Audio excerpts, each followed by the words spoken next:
So this article is a new learning ecology, teaching and learning in one-to-one environments. The first part talks about a new ecology and the one-to-one learning environment, which is a classroom in which every student is connected to the internet with a portable technology device. That's a laptop or iPad or something else.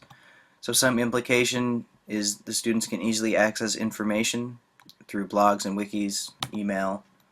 Uh, there's an increase in productivity. They can turn in professional looking work with word processing or spreadsheets or graphs.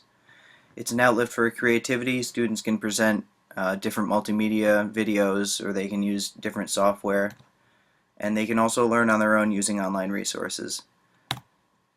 So the new ecology is just the idea that information is always abundant, it's in flux, and it's constantly evolving.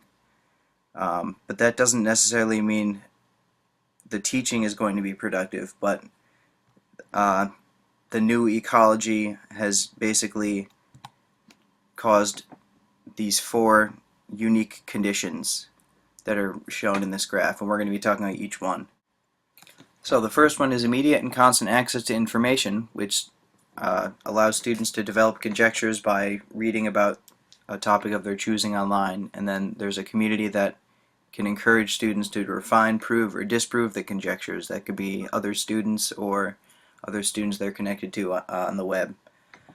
So it creates these global communities and publishing opportunities like I talked about before, using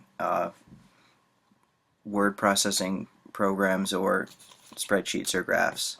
The second condition is intensity, relevance, and personalization of learning. It's all about the learner-centric dynamic and how teachers must empower the students to acquire information on the internet and learn from it. And how do we get them to do that? Through productive inquiry, which, as John Dewey said, it's to actively pursue a problem, puzzle, point of fascination, object of wonder, or the like. And in terms of the new ecology, we really demand this of our students. It's really necessary that they have to have this inquiry in them, because that inquiry transforms the information into new knowledge in a personal way. It's really lasting and really meaningful in the students. The third condition is highly developed teacher capacities that deal with a new way we gain knowledge. The traditional method of learning, where students are taught a stable body of knowledge from the teacher that help them in the real world get a job or pursue academic careers, whereas now the modern way, knowledge is always continuous, changing, exponential, and so teachers can't necessarily be experts on that, but have to know how to navigate through that and help students do that.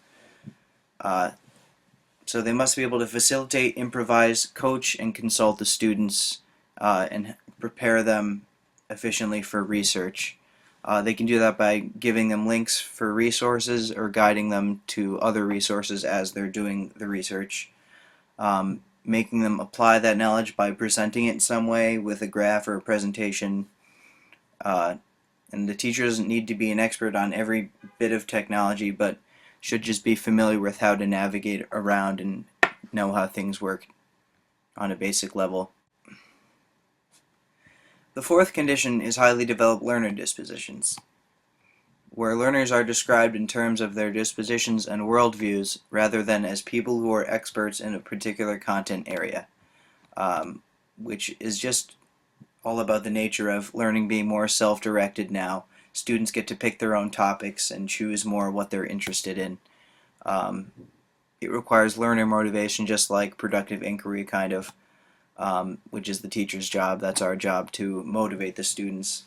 And an essential learner disposition to have is evaluating source authenticity and knowing how the information they're getting is valid, because the shift from traditional learning, where they were given accepted knowledge from the teacher that they knew was correct, now they have all this knowledge at their fingertips, but they don't know if it's valid or not. So they must understand bias, evaluate reliability, and make sure the information is accurate.